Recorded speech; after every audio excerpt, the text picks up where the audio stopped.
सखी कब आयलू हा ससुरा से? आजे तो नहीं है। बड़ा चिकन लागत है। काल तो सेब लिखा लाल हो गई बा। लागत जीजा जी मलाई मार के खिलावता रे। यही बात तो बा।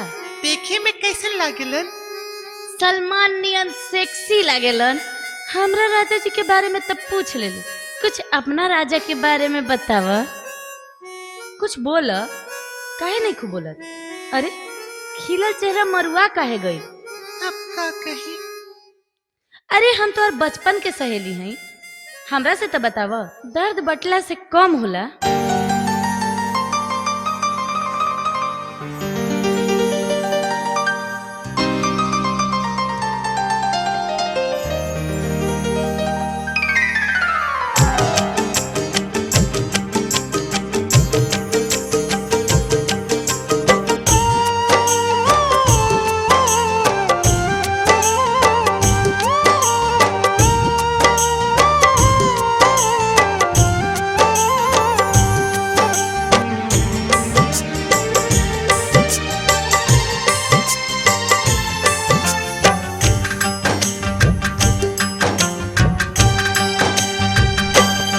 तड़पे जिया हमर हहरा तहिया का कहिए सखी पियला हीरोइन सैया हो। पियला हीरोइन सैया हो। तड़पे जिया हमर हहरा तहिया कहिए सखी पियला हीरोइन सैया हो। पियला हीरोइन सैया हो।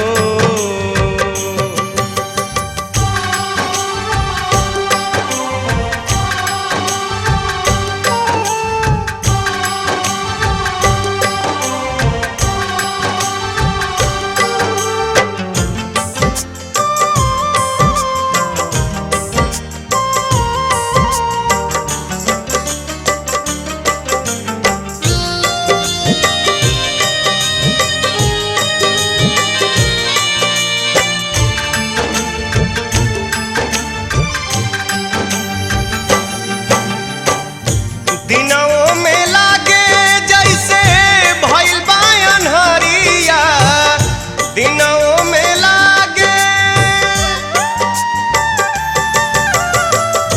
दिनों में लागे जैसे भइल बा अन्हरिया।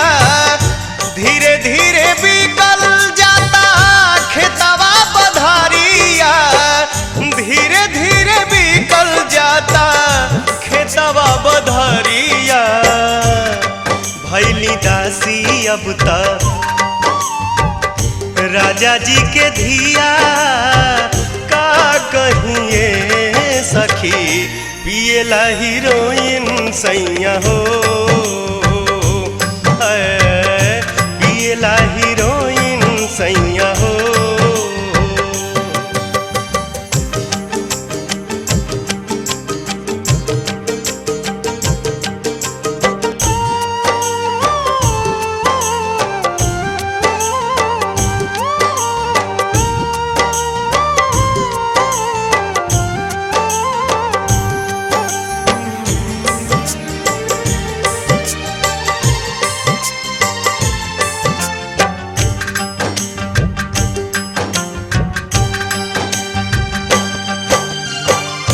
चलला पका पे नइखे दहिया में हुब हो।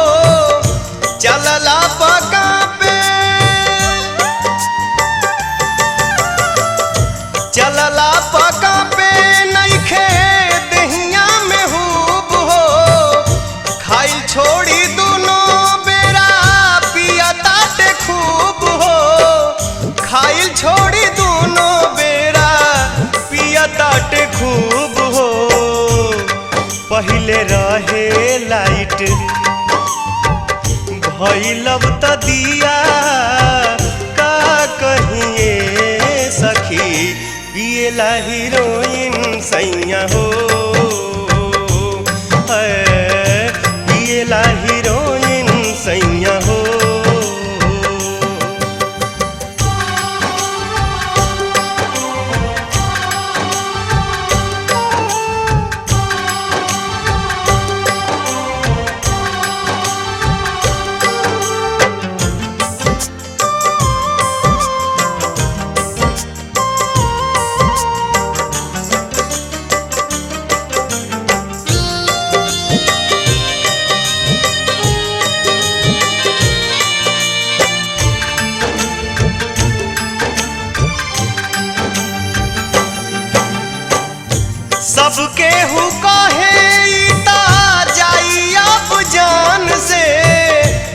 सबके हु काहे